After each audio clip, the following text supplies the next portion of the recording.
B-Ball Paul tweeted two things after the game today. One was 4 images of a broom, very, very fitting. And then he's right back to business. No days off for B-Ball Paul.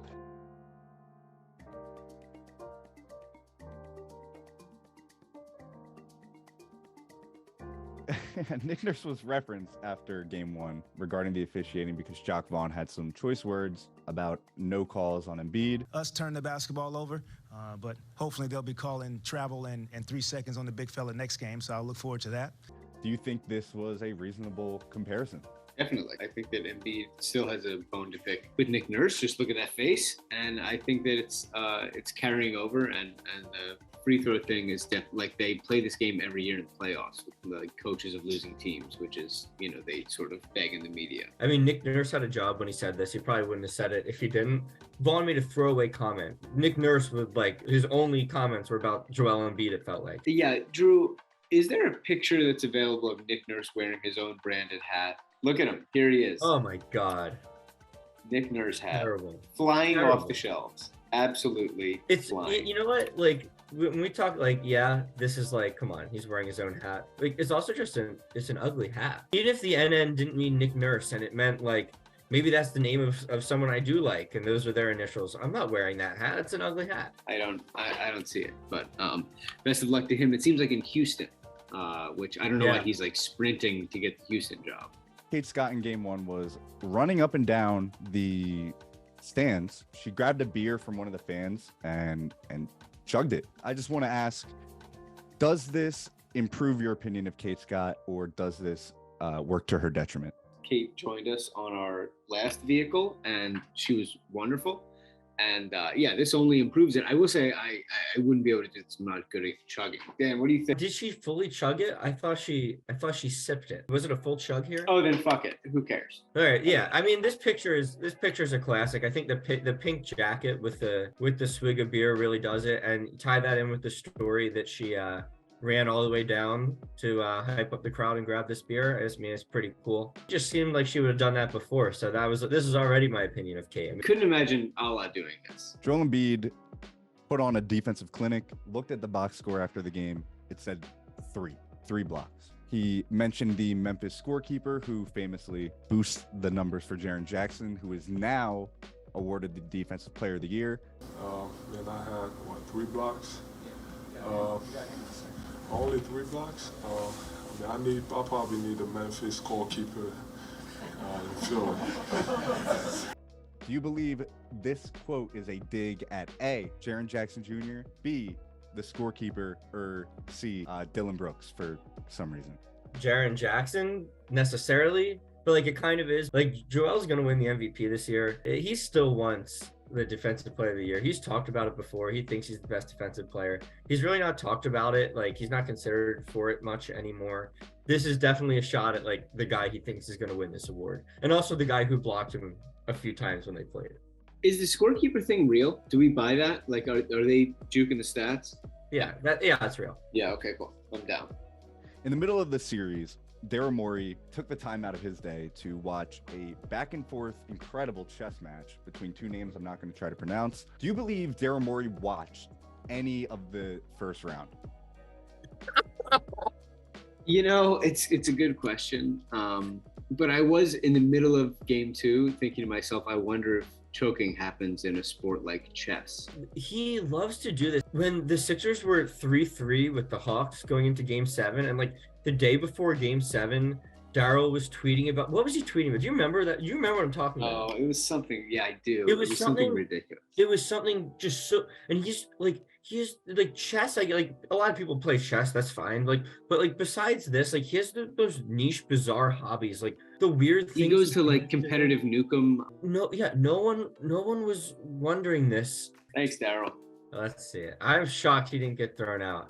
And they make this bizarre distinction here that this kick isn't to the groin. It was they even said it in the when they're talking to the refs after the game. They're like, oh, Embiid wasn't ejected because of the area of contact, and Harden was for the area of contact. And it's that's really close. You're making a centimeter distinction there. Right. I mean, if Claxton had been holding his member on the ground there, then it would be like a much bigger deal. But he missed, and Claxton was able to get right back up. And then, obviously he, I guess, should have been thrown out of the game. It is different than like stepping with someone with all your weight. I agree. But they both seem like flagrant twos. Yeah. It's like, I don't think Harden is even looking at him here. Like, can we slow that down and go back for a second? Like, when Harden throws that hand, is he even looking at Royce O'Neal? Like, because they're like, oh, it was intentionally to this area. And it's like, his head is facing away from him. They threw him out. I mean, everybody was saying it was like a makeup.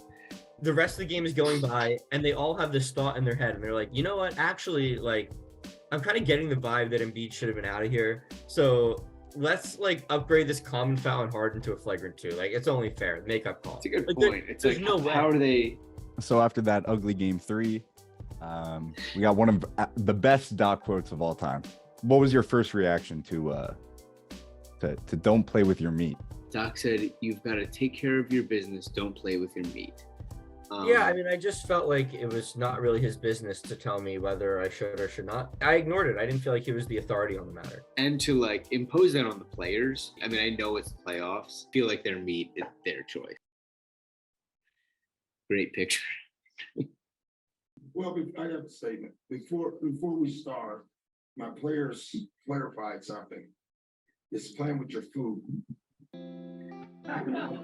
Doc is getting loose at these press conferences. Yeah. I don't know if you've noticed, but he is, I mean, I think he probably knows it could be his last year, and he's letting it all loose. He's definitely had some like stuck up moments with the media at times. I don't know, lately he's been saying all the right things. I've really been enjoying Doc, and not even we used to enjoy Doc in the ironic way. I'm actually enjoying him. I like what he says. I really like the comments about like rewarding the instigators and stuff. Like, I thought that was like well said.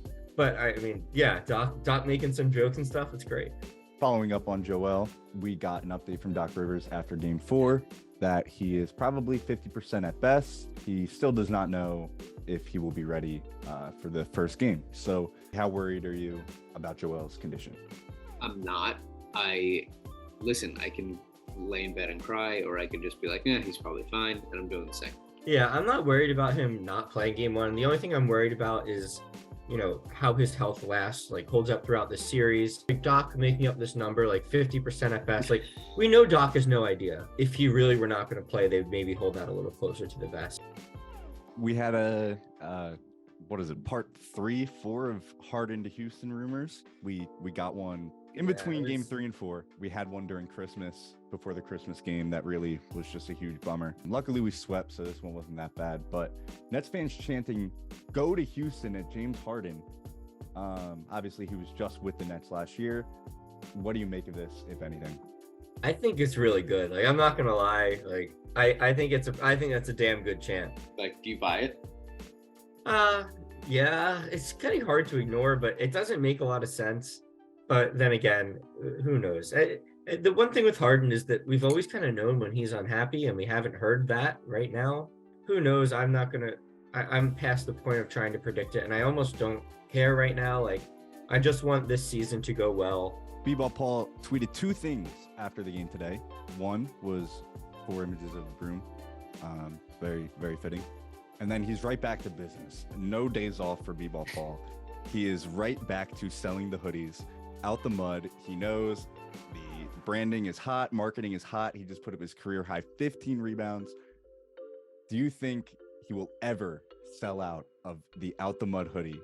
This picture is 8 hoodies on like his kitchen island, and one of them is backwards. This is like a total ramshackle operation here. Oh, we should talk about Nick Nurse. Oh, this is we need we can play that. You know how difficult it is, like I just saw Nick, like we met this morning, like, and when you see him and he says good luck with those guys, like, that's tough. But let me tell you something that's not tough. Not tough at all. He's basically saying, like, you fired me, but like these guys stink, and like you These built guys this are team. shitty, right? Yeah, he was like, this team is bad. What did you expect from me? And this is psycho stuff. Joe Mazzulla, quote, "I've taken a charge in a pickup game. Yeah, It's an important psychological advantage.